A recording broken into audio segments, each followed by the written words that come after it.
اعوذ باللہ من الشیطان الرجیم بسم اللہ الرحمن الرحیم الم تر ان اللہ خلق السماوات والارض بالحق ان یشأ یذہبکم ویأت بخلق جدید وما ذلک علی اللہ بعزیز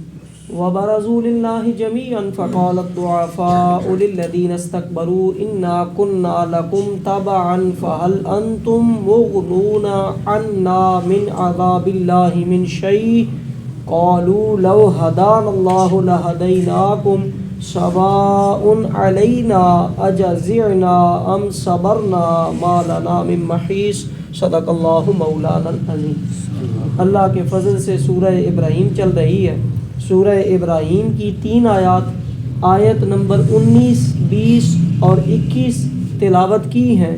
13ویں سپارے کا 15واں رکوع مکمل ہوا ہے۔ اللہ حق بات بیان کر کے عمل کی توفیق عطا فرمائے۔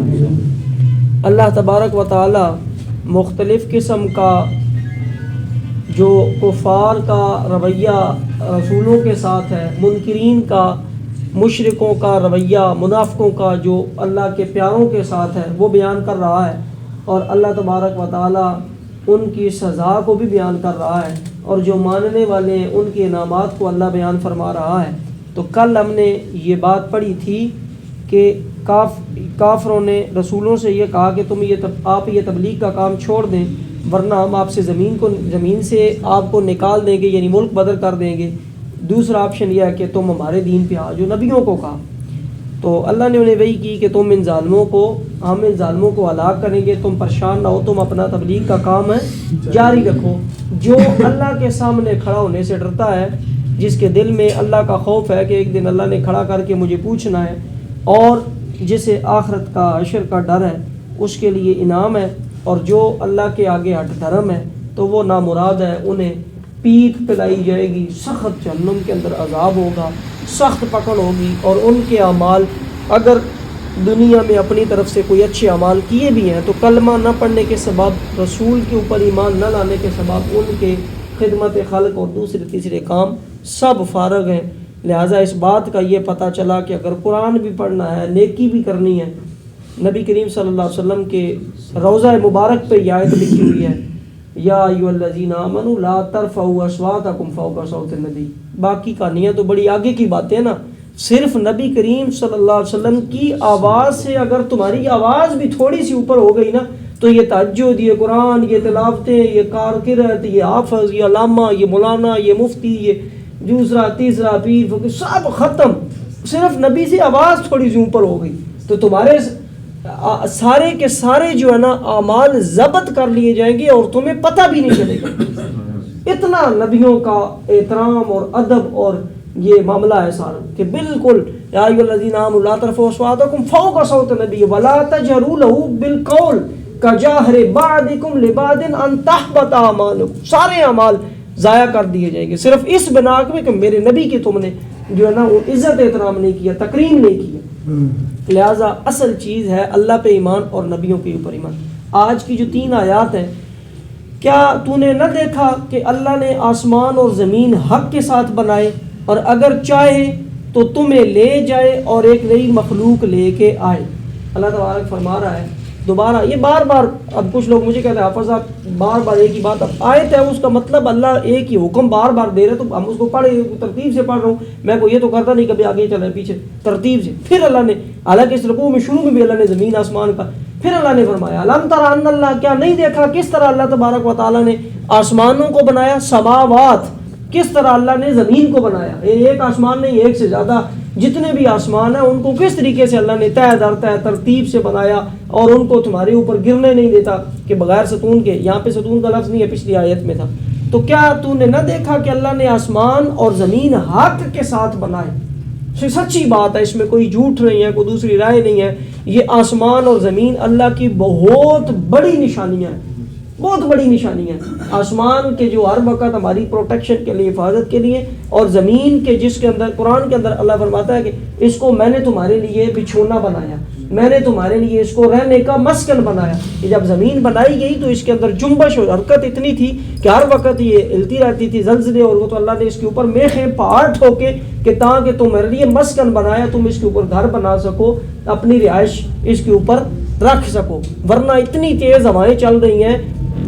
اور زمین کی تقریباً میں نے بھول جاتا ہوں پڑھتا ہوں تقریباً میرا خیال 1700-1800 کلومیٹر کے حساب سے فی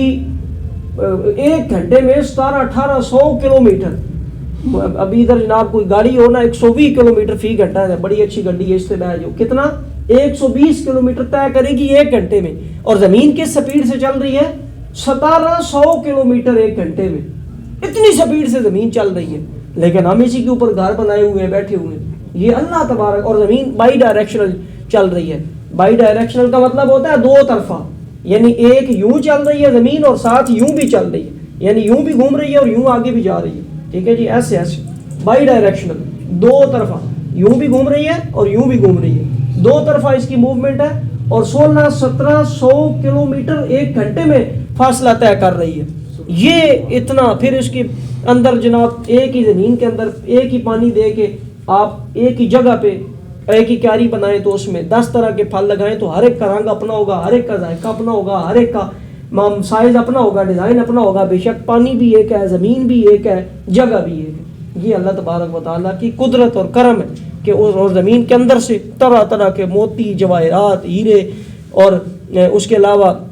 مائنرلز کی جتنی بھی آپ جپسم، نمک، کوئلہ، جو ہے زمین میں سے ہی سارا نکال کے کھا پی کے ہم اسی کے اوپر سارا اپنا گزارا کر رہے ہیں. یہ سارے کے سارے معاملات پانی، ایون دیٹ حتیٰ کہ سورہ ملک کے اندر اللہ فرماتا ہے اگر یہ پانی ہے، یہ آخری آیت، اگر اس کو میں نیچے لے کے چلا جاؤں تو تمہاری کوئی دنیا کی طاقت اس پانی کو اوپر نہیں لے کے آ سکتی. سارے کا سارا پانی زمین میں سے، ہماری ساری فصلیں، کھانا پینا، اناج، سب کچھ زمین ہمیں دے رہی ہے. ٹھیک ہے جی، پانی زمین ہمیں دے رہی ہے، گیس ہم جو استعمال، ہر چیز حتیٰ کہ آپ کی جناب کدھر سے آ رہی ہے، زمین کے اندر سے ساری نعمتیں اللہ آپ کو دے. تو یہ آسمان زمین کوئی چھوٹی نشانیاں نہیں ہیں. میں کئی دفعہ کہ ایک اگر یہ بلب، یہ گھڑی، یہ کوئی مسجد کا نظام ہے، کوئی دنیا کے اوپر آپ کے گھر کا نظام ہے، کوئی سربراہ ہوتا ہے، کوئی کمانے والا ہوتا ہے، کوئی بیوی ہوتی ہے، پکانے والی مائیں بہنیں، ہر چیز کا نظام ہے. تو یہ اتنی بڑی دنیا اور اتنا بڑا زمین آسمان بغیر کسی نظام کے چل رہے. ٹھیک ہے جی، 120 کلومیٹر سپیڈ سے اگر گاڑی چلتی ہے، اس کو بھی چلانے والا کوئی ڈرائیور ہے اور اس کو بھی کوئی پیچھے ہے. تو جو 1700 کلومیٹر فی گھنٹہ کے حساب سے زمین چل رہی ہے، اس کو کوئی سنبھالنے والا اور چلانے والا نہیں ہوگا، وہ اللہ تبارک و تعالیٰ. الم ترى ان اللہ، کیا تم نے نہیں دیکھا کہ اللہ نے خلق، تخلیق فرمائی ہے، السماوات والارض، زمین کی اور آسمان کی، حق کے ساتھ بنائے. اور اس کا غالباً حامیم سجدہ میں یا دخان میں غالباً ہے کہ یہ زمین اور آسمان دونوں دھواں تھے. دونوں کیا تھے؟ دھواں. یہ آج کی سائنس بھی آپ کو کہتے ہیں جی کہ یہ پہلے گیسز تھے اور دھواں تھے. قرآن نے کلیئر فرمایا، دخان نام ہی دھواں ہے. دخان، سورہ دخان، اس کا نام ہی دھواں، اس کا مطلب. تو اللہ نے حکم دیا کہ تم دونوں حاضر ہو جاؤ، چاہے خوشی کے ساتھ یا چاہے ناخوشی کے ساتھ. ٹھیک ہے جی، یعنی اگر خوشی کے ساتھ آؤ گے تو تب بھی، ناخوشی کے ساتھ بھی آؤ گے تو میں نے تمہیں کن فیکون کہنا اور کام ہے ہو جانا ہے. تو تم آ جاؤ. پھر ان دونوں خوشی کے دونوں آ گئے. اللہ نے زمین کی تخلیق کر دی اور اللہ نے آسمان کی تخلیق کر دی. ٹھیک ہے جی، اللہ تبارک و تعالیٰ نے اپنے شان کے مطابق اس کو بنایا اور پھر عرش کے اوپر جلوہ افروز اور مطمئن ہوا اپنی شان کے مطابق. اگر چاہے تو، یہ مثال دے کہ اللہ نے فرمایا کہ اگر چاہے تو تمہیں لے جائے اور ایک نئی مخلوق لے آئے. یہ زمین اور آسمان کی مثال دے کے نا، پہلے مثال دی اور پھر آگے اللہ تبارک و تعالیٰ نے فرمایا کہ دیکھو میں اگر اتنی بڑی زمین بنا سکتا ہوں، اس کو چلا سکتا ہوں، اتنا بڑا آسمان بنا کے اس کو سنبھالا ہوا ہے، تو میں پوری کی پوری قوم جو ہے وہ تباہ کر کے نہیں لے کے آنا میرے لیے کوئی مشکل کام نہیں. یہ نہ سمجھو کہ میں تخلیق نہیں کر سکتا. میں نے کن کہنا ہوتا ہے اور فیکون، صرف میں نے کن کہنا ہے اور فیکون وہ کام ہے ہو جانا. سورہ یاسین کی آخری ہے فسبحان الذی بیدہ ملکوت کل شیء، بلکہ اس ایک اوپر ہے. اللہ نے فرمایا میں نے کیا کرنا ہے، جس کام کا بھی انما امرہ، بے شک اللہ جس چیز کا امر فرماتا ہے، ارادہ فرماتا ہے، اذا اراد شیئا، کسی بھی چیز کا، ان یقول، اس کو اللہ کہتا ہے لہو کن، کن ہو جا، فیکون، پس وہ ہو جاتی ہے. اگر میں اتنی بڑی زمین، اتنا بڑا آسمان، سب کچھ ختم کر کے نیا بنانا چاہوں یا نئے سرے سے بناؤں یا تباہ برباد کروں، تو یہ اتنا سا 5-7 فٹ کا انسان یا یہ مخلوق، اور حضرت نوح علیہ السلام کا واقعہ ہمارے سامنے، اللہ نے پوری دنیا کو ختم کر کے پھر نئے سرے سے ساری مخلوق کو پیدا کیا، آگے ترتیب چلائی. تو یہ اللہ کر سکتا ہے. اگر چاہے تو تمہیں لے جائے، نئی مخلوق لے. یہ اللہ نے کیوں مثال دی، کیوں اتنی بڑی، کہ اس لیے کہ تم اگر نہیں مانو گے تم میری عبادت نہیں کرو گے، میرے رسولوں کو نہیں مانو گے، تو میں وہ لے آؤں گا جو مجھے اور میرے رسولوں کو ماننے والے ہوں گے، میں تمہیں ختم کر کے نہیں لے آؤں گا۔ پھر کیا فرمایا؟ وما ذالک علی اللہ بعزیز، اتنی بڑی مثال دی، پھر بات بتائی اور پھر اوپر دلیل دی تیسری،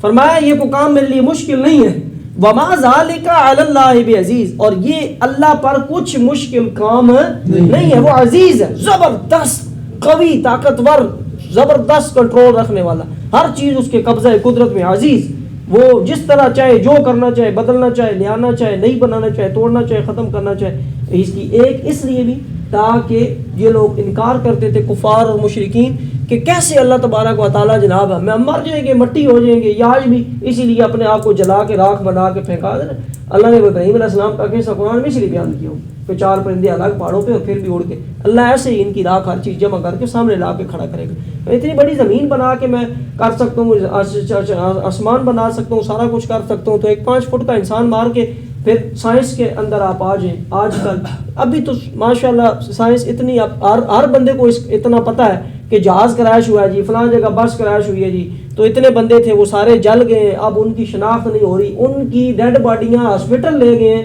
سب کا ڈی این اے کیا جائے گا اور پھر میتیں متعلقہ بندوں کے حوالے کی جائے گی۔ ایسا ہی ہے، سڑے ہوئے سارے نہیں پتہ کون ہے، تو وہ ڈی این اے کے ساتھ، تو یہ جو ڈی این اے ہے اس کے بارے میں آج کی سائنس اور نبی کریم صلی اللہ علیہ وسلم کی ایک حدیث کا مفہوم ہے۔ آپ نے فرمایا یہ جو تمہاری ریڑھ کی ہڈی ہے جس کے اندر جس میں سے ڈی این اے، یہ باقی سارا جسم گل سڑ جاتا ہے، یہ نہیں ختم ہوتی، اور اس کے اندر سے انسان کے پورے تک اور ہر چیز ساری، اور انسان کی اس کو کیا چیزیں پسند ہے کیا چیزیں نہیں پسند ہے، یہ آج کی سائنس بھی آپ کی ڈی این اے میں سے یہ سارا نکال سکتی ہے۔ وہ مل جائے گودا ہڈی کا، اس کو ڈی این اے کرتے ہیں اور ادھر سے ہی پتہ چلتا ہے نا یہ کس کا بیٹا ہے، کس کا بھائی ہے، کس کا باپ ہے، کس کی بہن ہے، کس کی ماں ہے، اور یہاں تک بھی پتہ چل جاتا ہے کہ اس کو کیا پسند ہے کیا ناپسند ہے، کتنی ساری ہر چیز اس ہڈی کے اندر سے۔ تو اگر سائنس اور ہم آج انسان کو اللہ نے اتنا عقل دے دیا تو وہ خالق خود کتنا اس کے بارے میں کس طریقے سے اس کو دوبارہ بنا لے گا، اور کس طریقے سے پھر وہ تیسرے سپارے کے دوسرے رکوع میں اللہ نے ابراہیم علیہ السلام اور دوسرا ساتھی عزیر علیہ السلام واقع کہ ان کی آنکھوں کے سامنے گدھا جو ہے وہ زندہ ہوا، پورا ہڈیاں تھی، پھر یوں ہی کھڑا ہوا، ہڈیاں بنی، اوپر گوشت بنا، اور گدھا ان کے سامنے۔ اللہ نے فرمایا ایسے زندہ کروں گا، میں نے صرف کون کہنا ہے اور تم سب نے زندہ ہو جانا ہے، اور پھر میں نے کھڑے کر کے پوچھنا ہے۔ وما ذالک علی اللہ بعزیز، یہ کام اللہ کے لیے مشکل نہیں ہے۔ وبرزوا للہ جمیعا، اور آخری آیت، سب اللہ کے حضور اعلانیہ حاضر ہوں گے، سر عام اعلانیہ، یعنی اعلان کیا جائے گا، جیسے قرآن کے اندر مختلف جگہوں پہ ہے کہ سور پھونکا جائے گا، سور پھونکا جائے گا، اعلان کیا جائے گا کہ سارے جمع ہو جاؤ حشر کے اندر، اور قبریں پھٹیں گی اور ہر کوئی بھاگتا ہوا حشر کے میدان کی طرف چلتا ہوا جائے گا۔ اس کے اندر کوئی دوسری رائے نہیں ہے۔ وبرزوا، اور اس کی ایک تفسیر اور پڑھی میں نے کہ وبرزوا کا مطلب ہے کہ جیسے کوئی چیز کھل کے سامنے آ جانا، چھپی ہوئی تھی ایک چیز، اس کا یوں بھی مثال ہے جیسے مردے قبروں کے اندر تھے تو وہ چھپے ہوئے تھے تو پھر کھل کے باہر سامنے آ گئے۔ اور اگر اس کا دوسرا تیسرا مفہوم یہ لیا جائے کہ جن کے جناب گناہوں پہ پردہ تھا، جن کے گناہ چھپے ہوئے تھے، وہ ہر چیز سامنے، ہر چیز سامنے، یہ جو نامہ اعمال اپنے اپنے وہ کتاب سامنے، یہ پڑھو جی تسی کے نیکیاں کی تھیں، کیا برے کام کیے، دوسرا اللہ کے سامنے، تیسرا بندوں کے سامنے۔ اللہ اس سے ہمیں معاف فرمائے۔ اس کے لیے ایک دعا ہے، اللہم استر عوراتی وآمن رواتی، اللہ جی میرے گناہوں کے اوپر پردہ پوشی فرما اور میرے گناہوں سے درگزر فرما۔ اللہم استر عوراتی وآمن رواتی، نہیں بھی عربی میں یاد ہوتی، کوشش ہمیشہ دعاؤں کو یاد کریں، عربی میں نہیں کر سکتے تو اردو میں بھی، اللہ جی میرے گناہوں سے پردہ پوشی فرما اور میرے گناہ معاف فرما۔ تو ادھر ہر چیز کھلی سامنے ہو جائے گی، سب اللہ کے حضور اعلانیہ حاضر ہوں گے۔ تو جو کمزور تھے بڑائی والوں سے کہیں گے ہم تمہارے تابع تھے، کیا تم سے ہو سکتا ہے کہ اللہ کے عذاب میں سے کچھ ہم پر سے ٹال دو؟ کہیں گے اللہ ہمیں ہدایت کرتا تو ہم تمہیں کرتے، ہم پر ایک سا ہے، چاہے بے قراری کریں یا چاہے صبر کریں، اب ہمیں کچھ پناہ نہیں۔ جو اللہ کے علاوہ شیطان کی راہ کی طرف، منافقوں کی طرف، کفار کی طرف، جو غیر اللہ کی طرف، اللہ کے علاوہ کسی بھی نبیوں کے علاوہ، ٹھیک ہے جی، یا جو اللہ کے نیک صالح لوگ ہیں جو اللہ کی طرف بلاتے ہیں، اللہ کے دین کی طرف بلاتے ہیں، ان سے ہٹ کے جس نے اللہ کے دین کے خلاف کسی کی بھی پیروی کی تو وہ جس کی پیروی کرتا ہے وہ ان کے ساتھ وہ جہنم میں داخل ہوں گے۔ اور وہاں پہ وہ انہیں کہیں گے جو مغلوب تھے، جو کمزور تھے، وہ ان طاقتوروں کو، ان سرداروں کو، کیونکہ ہر نبی کا دیکھ لیں تو اس کی جو ہے نا امت جو تھی اس وقت قوم تھی، قوم کے اندر سرداروں نے ہمیشہ اپنے نبیوں کو جھٹلایا اور غریبوں کو زور دیا کہ تم بھی انکار کرو. تو جنہوں نے پھر انکار کر کے ان سرداروں کی پیروی کی وہ سردار بھی جہنم میں اور وہ ان کے ماننے والے بھی جہنم میں. تو پھر وہ جو مغلوب تھے وہ انہیں کہیں گے کہ ہم تو دنیا میں تمہاری بات مانتے تھے، تم ہمیں کہتے تھے آج ہمیں جان چھڑاؤ نا اللہ سے. تو وہ کہیں گے جی ہم خود تمہارے ساتھ جہنم میں پڑے ہوئے تو ہم تمہاری جان کیسے چھڑائیں. لہٰذا ہمیشہ اللہ کے راہ کے اوپر چلیں، نبیوں کے راہ کے اوپر چلیں. صحابہ اصحابی کا نجوم بھی مقتدیتم، صحابہ کے راستے کے اوپر چلیں، اللہ کے نیک لوگوں کے ایاک نعبد و ایاک نستعین، ہم اللہ جی ہم تیری عبادت کرتے ہیں، تجھ سے مدد مانگتے ہیں، ہمیں سیدھے راستے پر چلا ان لوگوں کا راستہ جن پر تو نے انعام کیا، نہ کہ ان کا جن پر تو نے اپنا غضب کیا. تو اللہ کا انعام کن لوگوں کو؟ نبیین، صدیقین، شہداء، صالحین، اللہ کے نیک بندے، اللہ کے ولی، اللہ کے نبی کے صحابی، اللہ کے اولیاء اور اللہ تبارک و تعالیٰ کے پاک کلام اور اس کو ماننے والے. تو یہ وہاں پہ روئیں گے. اور ایک روایت اس کے اندر یہ ہے کہ وہ وہاں پہ کہیں گے چلو جو ہے نا ہم ایسا کرتے ہیں، ہم صبر کر لیتے ہیں، روتے ہیں اللہ کی بارگاہ میں، کیونکہ مومن دنیا میں روتے رہے، صبر کرتے رہے، تو ہم بھی